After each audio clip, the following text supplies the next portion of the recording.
Love that. Keith Roth here in the Electric Ballroom. What is shaking, brothers and sisters? Hope you're having a good weekend, and we ain't done yet. And I'll be joined in minutes from now, Danny Solazzi from The Characters. Danny's an awesome dude. I got to know him over the last couple of years. Both our bands met, playing Rock the Farm. I actually remember The Characters from back in the 90s when, my previous band opened for Joan, Jett, and those guys were on the bill. Danny's got a strong affiliation with Blackheart Records. The Characters album came out on Blackheart. He worked for Blackheart. He had Joan sing on their record. And, The Characters started out a bunch of young kids, teenagers, moved out to L.A., got all kinds of attention out there. Rodney Bingenheimer showed a lot of love to the band. They were also affiliated with some of the Monkees. Great story. So Danny will be sharing that with us here in the Electric Ballroom. So let's do something from The Characters, from the early Characters record. This track's produced by Chip Douglas, called Need You Tonight. Keith Roth, Danny Solazzi, my co-host here in the Electric Ballroom.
Need You Tonight from the early Characters, produced by Chip Douglas.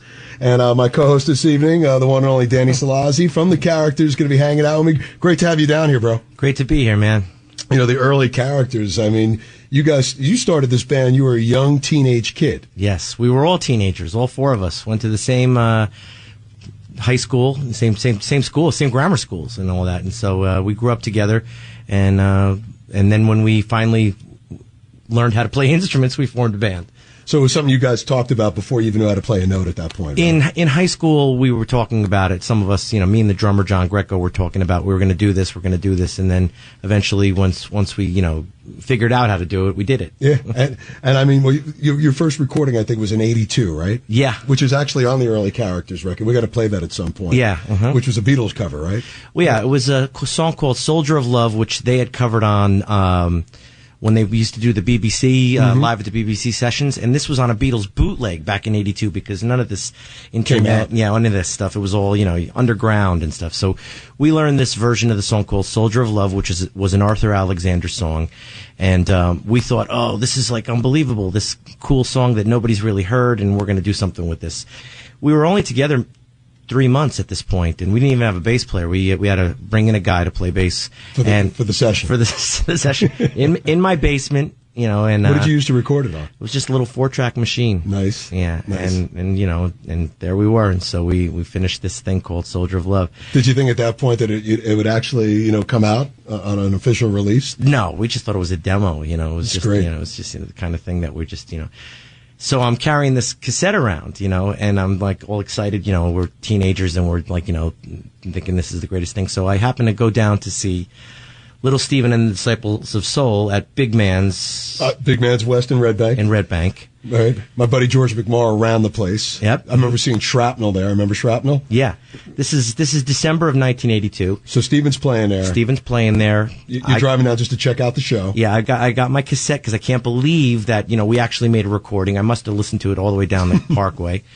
And it just, so I see the show, and then at the end of the show, the place empties out, and it's just Bruce and me, and maybe 2 or 3 other people are in there, and they're sweeping the place up and stuff. So I said, you know what? I'm just going to go up to him and give him this tape. I don't know why. It's like it's not going to be any other reason than no. Right there is historical because you guys make your first recording. Right. You happen to have it on you. Yeah. And there's a guy like Bruce Springsteen just hanging out. Exactly. I know where this is leading to, but go ahead. So I go up to him, and it's not even like a professional demo with like a phone number on it. It just says the characters, like scribbled on there, And so I walk up to him and I say to him, I said, you're kind of like what Buddy Holly and Chuck Berry were to you. That's what you are to us. I said, and this is us. I just want you to have it. And he goes to me, if I get a chance, I'll listen to it. If I get a chance, So it's 33 years later. I still haven't heard back from him. So hey, Bruce, if you're listening right now, if you remember that kid that gave you the cassette at Big Man's West, we have to play that on the show today. Yeah, for sure. We'll definitely get to that. And also, my good buddy Frank King. Frank King, yeah, our guitar player for many years since great the 80s. Guy. Yep. Love him. I got to meet Frank through Mark Regan. Yeah, very close guy. Mark from Main Man Records and doing the Rock the Farm together. Yeah. Also, Frank was in the Zeros. Yes, he was. Great band out of L.A. And you guys spent some time out in L.A. for a while too, right? Yeah, we lived in L.A. for a year. Rodney Bingenheimer from K-Rock was playing a song called Marianne, which we'll probably get to at some point too. We played that on the show. We got quite a reaction. A lot of people never got to hear that for that, which is a record that was on Blackheart. That you did. Mm-hmm. But Rodney got behind that song. Well, he started playing it before we even knew who Rodney was. I mean, I kind of knew there was a connection with Joan, Jett, but I didn't really know how important Rodney was to the L.A. scene. We get a phone call from one of the guys in the band's brother who was living out there saying, I think there's a radio station playing you guys. You have a song called Marianne, right? And I was like, yeah. So then we find out that we were going out there to do a Monkees convention. To play? To play at a Monkees convention. And Rodney had gotten us a gig at opening for Dramarama at the Roxy. Well, that makes sense. First time they were there, too. Because, Easdale's a Jersey dude. Yeah, exactly. And that's Dramarama, man. They're beloved in New Jersey and L.A. Yeah, right. Exactly. So we actually moved out to California based on Rodney Bingenheimer playing Marianne. Wow. Yeah, exactly. I mean, And we got to play like the Whiskey and the Roxy and all these unbelievable Well, you became places. like a regular at the at the Whiskey, right? I mean, we you guys did were playing there a million times. Whiskey and Roxy a lot. So you were actually becoming embedded in the town. Yes. And especially at that time, it was kind of like a transition going on because there was a lot of heavy metal stuff going on at that point. We used to see Axl Rose walking down the street, and I'd be like, "That's," we see they had these like throwdown newspapers that you'd see, or it was called like Blue City News or Rock City or something like that. Right. And I'd be like, "That's that Axl guy." So we're like riding around in the characters van. I'm like, "Axl," and he turns around. I'm like, "Yeah, that was him. That was that guy." And he wasn't even famous yet. He was famous there. Everybody knew who Guns N' Roses was there. But they hadn't even recorded their album yet. Yeah, there was such a huge buzz in the town at that point. Yeah, of course. And I know it took them a while too, because Duff has done this show a lot. He said, at first he goes, even that first EP they did, all that piped-in audience was from Texas Jam too. He goes, because we couldn't fit 12 people in a room, but he goes, but then the buzz started. I hear you, man. But that must have been exciting, being a kid from, Jersey at that point. Now you made this demo in 1982 in your basement, and now, you got Rodney, he's an iconic figure. Oh, yeah. Playing your stuff, you're moving out there, you're living the dream. Yeah, it was exciting times. Kim Fowley came down to the show. Rodney told him that we were like the next big thing. So he calls us up and he wants us to record all these songs, and he's playing these demos over the phone. And the funny part about it was that some of the demos that he played for us were actually by a group called Candy, who Jonathan Daniel, who's also was in Candy and Electric Angels, and he's gone on to be didn't really love you. I just drank too much. Yeah, that was their big song. And he's huge now. And Ryan Roxy, who's been playing with Alice Cooper for the last 100 years. Yeah. So he's playing us their demos and asking us to record them and stuff. And he says, "I want you to record these songs, play these songs at the Monkees thing, and I will tell the guys that I send down to see you guys that these are unreleased Mike Nesmith songs, and that's what you say when you play them, and they'll know that these are the songs I placed with you," right? So I said, it was crazy. And so I said, well, he would say stuff like, he'd play me a song and he'd go, "Here's another piece of garbage I want you to learn." I go, why do you want me to learn it if it's a piece of garbage? Why do you want me to learn the garbage? Yeah, and he goes, "Because I have the publishing." So I was like, okay. Were you a Monkees fan? A huge Monkees fan. So, next thing you're playing, because I know on your records, Peter Tork has played on your records, Mickey Dolenz, Davy Jones. Yeah, they're live cuts that we did with them, yeah. But still, they wanted to associate themselves with the characters. Oh, no, we played with them many times. Many times. So this is the dream is really starting to,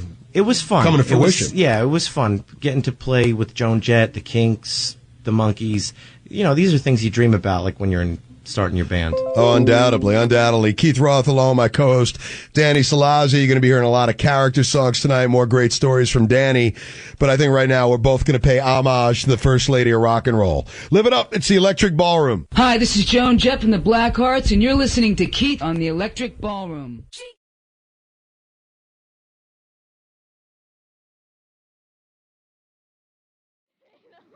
Every Beatle record at home. Every Beatle record. We didn't get to see it. What kind of police protection?